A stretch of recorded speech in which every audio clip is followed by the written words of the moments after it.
Onídúró mi ẹ ṣé o, onídúró mi ẹ ṣé o. Bó bá jẹ́ ènìyàn ló dúró ni wọ́n á ti máa kùn. Bó bá jẹ́ ènìyàn ló dúró ni wọ́n á ti sá lọ. Bó bá jẹ́ ènìyàn ló dúró ni wọ́n á ti máa ṣìrègùn. Onídúró mi ẹ ṣé o, onídúró mi ẹ ṣé o, onídúró mi ẹ ṣé o. Bó bá jẹ́ ènìyàn ló dúró ni wọ́n á ti máa kùn. Bó bá jẹ́ ènìyàn ló dúró ni wọ́n á ti sá lọ. Bó bá jẹ́ ènìyàn ló dúró ni wọ́n á ti máa ṣìrègùn. Onídúró mi ẹ ṣé o, onídúró mi o, onígbọ̀wọ́ mi o, àtìlẹ́yìn mi o, ìrànwọ́ mi o. I call you my comforter, I adore you as my advocate, I praise you as my succor, for that is who you are. Bàbá tó tó bàbá, bàbá tó ju bàbá lọ, bàbá tó tó fọ̀rọ̀ lọ, bàbá tó tó fẹ̀yìntì, bàbá tó tó sinmi lé, bàbá aláìní bàbá, olùgbèjà ọmọ òrukàn, ọkọ̀ ọ̀pọ̀, ọba tá a lè rọ̀ lóyè, alágbára tá a lè ṣẹ́gun, abániṣe má gbowó, olórí ogun ayé, balógun lájùlé ọ̀run, ìmọ́lẹ̀ láàrin òkùnkùn, àjùlọ àwọn òrìṣà, akọ́dá, aṣẹ̀dá, gbogbo ọwọ́ tó ná ayé àti ọ̀run já, olórí ládéládé, olórí lóyèlóyè, arúgbó ọjọ́, arúgbó kánìkẹ́ṣe, arúgbó láíláí, fẹ́fẹ́fẹ́fẹ́ tó kárí ayé, jàràjàrà tó kárí ọ̀run, Alpha and Omega, the beginning and the ending. There is no controversy. Ìwọ lónídúró tó yanrantí. Yahweh of Judah, you are the surest guarantor jàre. Nípa agbára ńlá àti apá nínà rẹ̀, ń ló káwọn ọmọ Ísírẹ́lì kúrò lóko ẹrú. Wọ́n dé tí Òkun Pupa, ó dàbí ẹni wípé òpin dé bá wọn. Alàgbàlúgbú omi níwájú, ogun Fáráò lẹ́yìn wọn. Iwájú ò ṣeé lọ, ẹ̀yìn ò ṣeé padà sí fún wọn. Wọ́n ké pe orúkọ rẹ onídúró. Lọ́gán tó dé lọ̀rọ̀ wọn lójú. Ó pín Òkun Pupa níyà sí méjì pẹrẹgẹdẹ. Wọ́n rìnlẹ̀ gbígbẹ kọjá. Ogun Fáráò tó tẹ̀lé wọn, ó ṣègbé tó ti kẹ̀kẹ́ àtẹ̀sìn wọn. Onídúró àtàtà, àlọ́ tí ń ṣe látọjọ́ pípẹ́. You have a track record of faithfulness, and your word will never return to you void láíláí. Ó yọ sí wọn ní Kánà àti Gálílì, ó somi dọ̀tí wáìnì àrípọ́nulá, ó pàṣẹ ìgbé omi òkun dákẹ́ jẹ́, ó fi sùn àkàrà 5 àtẹja wẹ́wẹ́ 2, ó fi bẹ́gbẹ̀gbẹ̀rún ènìyàn, wọ́n jẹjẹjẹ wọn ò lè dájẹ́ tán. Àáké tó sọnù sínú omi lọ́jọ́ sí, ó lè fò sójú omi láṣẹ rẹ ni. Onídúró àtàtà, there is no impossibility in your dictionary o jàre. With you, all things are possible. It may be difficult for the experts.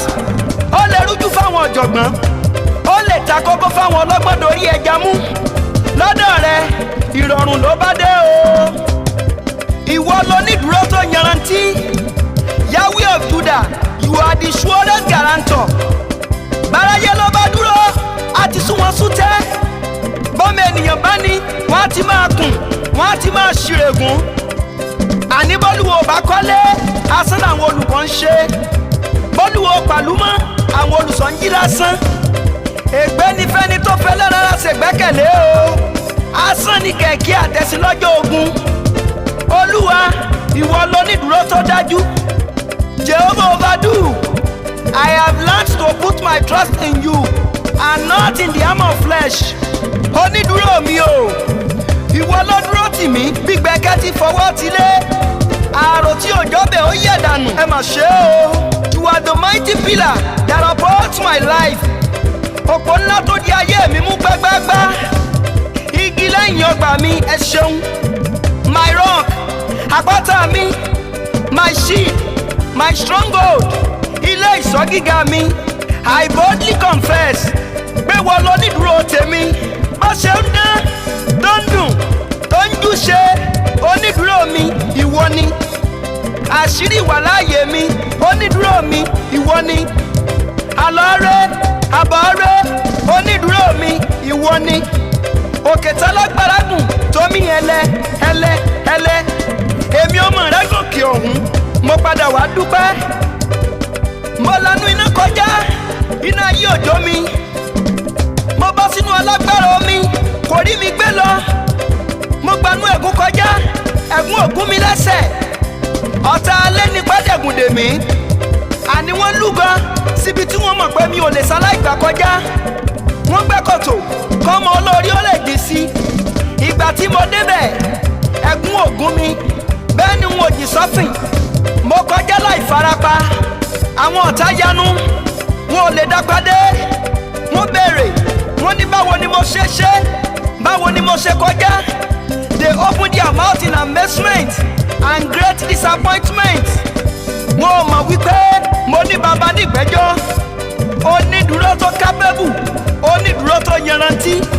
Olóṣọ̀rọ̀ mi di yanu. He used my case to display his mercy. Títí láì ni wọ́n máa yìn ọ́ lógo. My surest guarantor. Onídùúró mi, ẹ mà ṣe o. Mo rántí ọjọ́ yẹn tó gbígbóná gírígírí. Àní lọ́jọ́ tó ń gbogbo lé kókókó bí ojú ẹja. When I was in a tight corner and it seemed the end has come. Mo sá lọ sọ́dọ̀ ọ̀rẹ́ mi àtàtà tí mo finú tán. Àwọn tá a ti jọ jẹ, tá a ti jọ mu nígbà tó dára. Mo sá bá wọn, bóyá wọ́n lè sọ nídùúró mi. Kàkà kí wọ́n dúró, ẹ̀rín ẹlẹ́yà náà fi mí rín. Àṣerọ́ ni báyẹlé kì í bónílé gẹ, kó bónílé mu, kó dọjọ́ kú kó yẹrí. Ẹni agbójú òkùnlé, ìyẹn ò wá jẹ ní agbá. Àwọn ojúlùmọ̀ tó ti lérí léka wípé don't worry, we will always be there for you. Kí ni mo sátọ̀ wọ́n sí? I discovered they were empty promises. Àní lórí irọ́ ni. Ìgbà tó rí àtọ́júlùmọ̀ sá ló mú mi sátolúwa ọba lọ. Mo kẹ́kọ̀ọ́ orúkọ rẹ̀, ó sì yọ sí mi lọ́gán. He displayed his wisdom and power. He gave me a lasting solution. Ó sọ nígbàwọ́, ó sọ nídúró. Ó lọ́mọ, máa lọ. I have paid your debt. I'm giving you a glorious beginning. Ènìyàn lè ṣe yí o, àfiwọ́ Olúwa ọba nìkan ṣoṣo. Tó gbogbo ẹ̀yin tí ń gbákẹ́wì Síónì, Olúwa nìkan ni ẹ fi sọ nídúró o. Never trust in the arm of flesh. They are not reliable rárá. Look unto God. He will lighten you. Olúwa nìkan ni ẹ gbójúlé. Ẹ sinmi lé, ẹ fẹ̀yìntì. And you can rest assured you will never be disappointed.